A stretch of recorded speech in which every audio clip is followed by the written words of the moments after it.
Senator Jane Hume now. Jane, much has been said about this visit. Anthony Albanese now on his way home. Was it a Team Australia moment?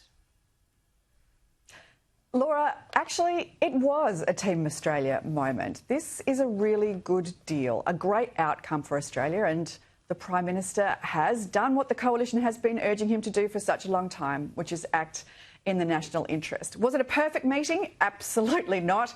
We got no movement on tariffs. We would have liked to have seen some wriggle room there on steel and on aluminium, as other countries have got. We didn't get that. We would have liked to have seen more focus on regional security agreements like the Quad, and we didn't get that. But there is no doubt that the deal we got on AUKUS was important. Because let's remember, Laura, AUKUS is two things. It's multi-generational and it's a bipartisan agreement.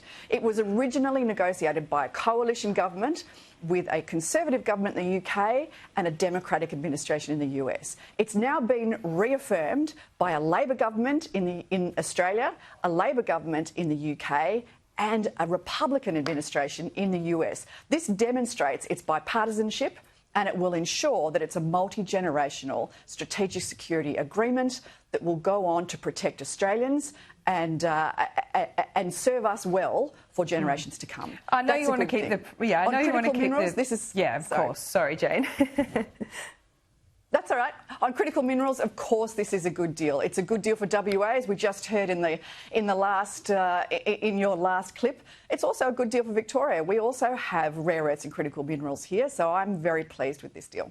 OK, let's talk about what was really the moment of the media conference or the visit that got played and played and played, and that was the dressing down of Kevin Rudd. Now, I haven't found too many people, both publicly and privately, I would say as well, mostly on the Labor side, who didn't somewhat see the come to Jesus moment or see that as a little bit deserved by Kevin Rudd, that dressing down from the president. But there's not many. Those same critics say, well, Kevin Rudd still works hard and he's done a pretty good job in stitching this all together. But, I mean, some on your side are saying now's the time for Rudd to go. Really? Look, Laura, there is no doubt that the President made a bit of a goose of Kevin Rudd, and perhaps so he should for those ill-advised, ill-considered tweets that he made. But that was a while ago. I think, though, that the call for Kevin Rudd to resign or stand down, the call for his position to be untenable now, is probably a little bit churlish. I was having dinner quite recently with the chairman of a rare earths company that had been over to the US very recently as part of a delegation that Kevin Rudd had organised. He said it was a real door-opening experience, that there was access given to some of the highest levels in the administration. The work clearly has been done on critical minerals and rare earths by Kevin Rudd personally. And I think that he should be acknowledged for that good work. This really was, as you said, a Team Australia moment. We got an outcome that was in the national interest. It's something that we should acknowledge and celebrate. Yeah, so he should stay where he is, as Anthony Albanese said, for his 4-year term, and he's about halfway through. Well, I think, yes, when his term expires, that's a decision for him, that's a decision for the government. But certainly he has done an awful lot of work getting this deal together. The idea that he would step away from the job now, I think, is it wouldn't serve us well. Do you think it was a little bit intemperate for Susan Lee and others to call for his resignation yesterday? Look, I don't think that there's any need here to behave in a way that would be considered churlish. We should be acknowledging the good work that has been done. We should also acknowledge the work that is yet to be done, particularly on issues like tariffs, particularly around steel and aluminium, because that is also in Australia's best interest, and that should be the next step. OK, well, let's talk about the next couple of steps with inside the Liberal Party and the Nats at the moment. We'll stick on the Liberal Party. It seems that there is a lot of momentum now to bring this net zero debate to a head. Is that what you're feeling internally? And I know you're part of this meeting as well. Well, we know that we have been working through our policy positions on a number of different issues, and of course energy is one of them. Dan Tehan has been leading that charge very capably indeed as the Shadow Minister. But at some stage we do need to nail our colours to the mast and get on with the job. I co-convene a committee called the Coalition Policy Committee on the Australian Economy with Simon Kennedy. That was a position that was appointed to both of us by the leader, by Susan Lee. And that committee has been meeting with economists, meeting with experts in the field on energy, on tax reform, on other economic issues, superannuation, and we have been talking about energy an awful lot. That committee is now meeting over the next couple of weeks with other experts in the field, think tanks, and other academics.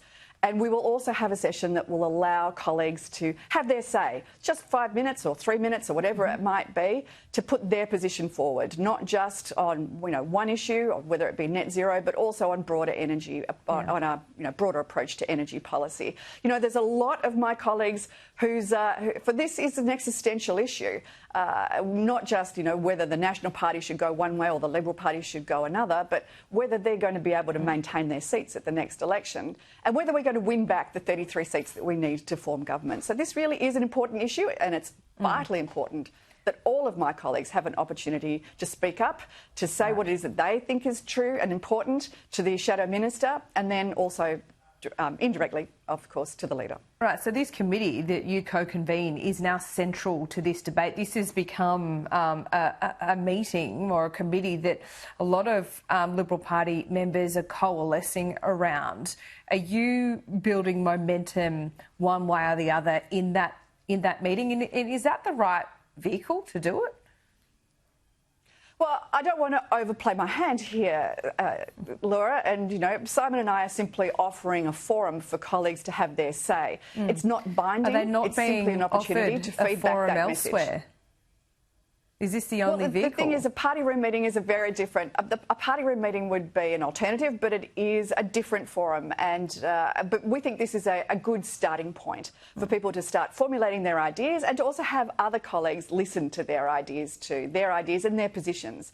We seem to get a very narrow cast message about this that we're hearing back in the media. There are some very noisy voices in our party room. We want to make sure that some of the quieter voices get an opportunity to have their say too, in a moderated format, and that's what this meeting will hopefully provide. Well, who's leading this show at the moment?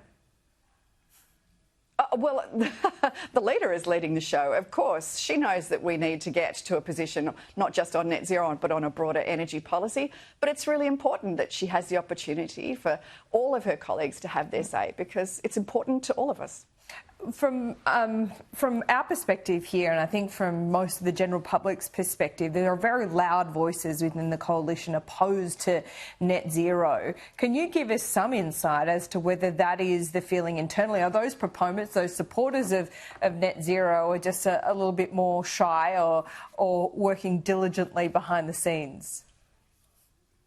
I think that the argument about energy policy more broadly and net zero narrowly requires some nuance. It's not the sort of thing that can be discussed using headlines. We want to make sure that there's affordable and reliable energy out there, that we support our economic prosperity for decades to come, but at the same time that we play our part in bringing emissions down and abiding by our international agreements. Getting that nuance right is not necessarily something that you can get through a soundbite, which is why it's really important that we have the discussions, whether it be in the party room, whether it be outside the party room, and all colleagues have a chance to put their positions forward in what's important to them about this issue. Can I come to that committee too? I'm afraid it's a closed-door committee and public and the media are absolutely not welcome. However, I think that you should take some comfort that this is something that has great interest around our party room, but also that everybody would like to have an opportunity to have their say. We're not simply taking directions from the top. This is a collective decision that will be made so that we can then get behind our leader and support her with the position that she takes to the next election. Jane Hume, thanks so much for your time today. Good to be with you, Laura. Well, Sky News has learned